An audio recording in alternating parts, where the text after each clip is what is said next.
Welcome back for part 3 of What If Ahsoka Could Have Made Us Obi-Wan's Padawan. If you haven't seen the first 2 parts, I recommend you watch those first before watching this video. The links will be in the description below.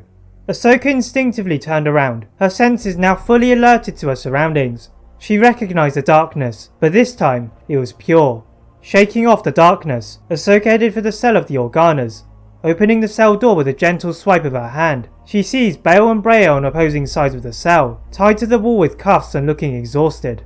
Cutting through the cuffs with 2 slashes from her blades, they both slumped to the floor, their lethargic bodies hitting the floor with thuds. Scooping them both over each one of her shoulders, the darkness she had felt earlier had faded away, but Ahsoka remained alert.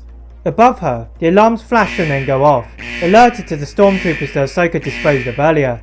Chaos ensues, as stormtroopers rush from one corridor to the next, searching for the culprit. Ahsoka easily evades the stormtroopers, but the darkness is getting closer.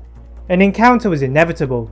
Using 2 nearby hover stretchers from the medical bay, Ahsoka alleviates the weight off of her shoulders by placing the Organas on the beds, heading back towards the location of her ship. Rounding the corner to a more narrow corridor, the presence of Vader appeared. Vader's blade was already ignited. Having killed the master, he would now dispose of the apprentice. Ahsoka, however, had other ideas. With the Organas now awake, Ahsoka pushes them around the corner to safety and pulls the stretchers towards her and to the chest of Vader. Vader slashed them with ease, the debris ricocheting off of the walls.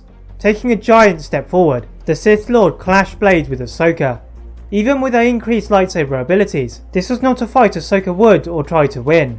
Somersaulting backwards, Ahsoka is able to move the battle to a wider area, helping her use her natural agility. Vader is surprised by Ahsoka's intense offensive strikes, and begins to step backwards to reassess the situation. Pushing Vader back several paces, Ahsoka slashes a control panel to her side, and the blast doors activate. Sprinting away, Ahsoka deflects bolts from stormtroopers who had arrived to assist Vader, and she ordered the Organas to move, before they made their way down a garbage chute. Considering they lived a life of regal-like opulence, the Organas did not mind the putrid slide, having been in life-threatening situations on numerous occasions. Landing in a damp pit, Ahsoka puts on her mask and cuts through the roof to perform a perfect circle. Kicking the roof out, she opens the ramp to the ship and provides breathing apparatus for the Organas. They stumble aboard, just as they hear the rapid footsteps of the stormtroopers and take off into space. Heading back to Dagobah, the dramatic escape of the Organas only made them more of a target, and coupled with the threat of the Death Star, it was time to strike back at the Empire. Leaving Dagobah, the group all head off to the Rebellion's hidden flagship, housing the previously rescued Admiral Akbar. Ahsoka sets out the plans, having been able to gain a competent understanding of the schematics of the Death Star. Ahsoka would head the aerial squadron, Yoda would use battle meditation, leaving Windu, Luke and Leia to deal with the internal threats. It was ambitious, but a victory would prove to be a massive morale booster. The rebels depart from their base, hovering near the surrounding moons of the Death Star, before they moved in. Ahsoka leads her squadron forward, attracting the attention of the Imperial agents. As expected, TIE fighters emerge from the sliding hangar doors, allowing for the Jedi to glide through. After an initial wave of the attack, Ahsoka and her team swoop away, pursued by the TIE pilots. Getting them to separate through clever use of asteroids, the rebels pick them off, but out of the hangar emerge a secondary wave of fighters, this wave in far greater numbers. This was far more than they had expected.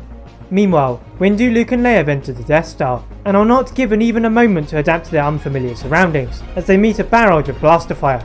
Crushing most of them with a loose piece of Durasteel, they begin to pick off the stormtroopers, looking for Vader. They didn't have to wait. Unlike with Ahsoka, Vader was surprised to see Master Windu, and 2 younger Jedi they had not seen before. Yet the Dark Lord felt as if he knew the 2 Jedi from an area which Sidious had tried so hard to lock away. Attacking Windu, the Karun Master is as aggressive as ever, feeding off of Vader's dark side energy to fuel his Vapad attacks. Luke and Leia try to get him some hits, but the speed of the battle left them in a daze. The blurs of red and purple were now making sparks in the low ceiling, and a cave-in was imminent. Luke and Leia decide to accelerate the process by pulling the ceiling downwards, separating Vader and Windu, with stormtroopers now on their heels. The Death Star shook slightly from the attempted rebel attack, providing the trio with the chance they needed. Heading to the control tower with full speed, they tear through opposing obstacles and slash at all of the controls, reducing all of the operating officers to dust. Vader was not far behind, however, and they could not take any chances. Vader strode to the ruined command bridge with additional intensity, and the Jedi took the opportunity to run to their ship. With the stormtroopers spread out, the defences around the ship were minimal, and the Jedi got away.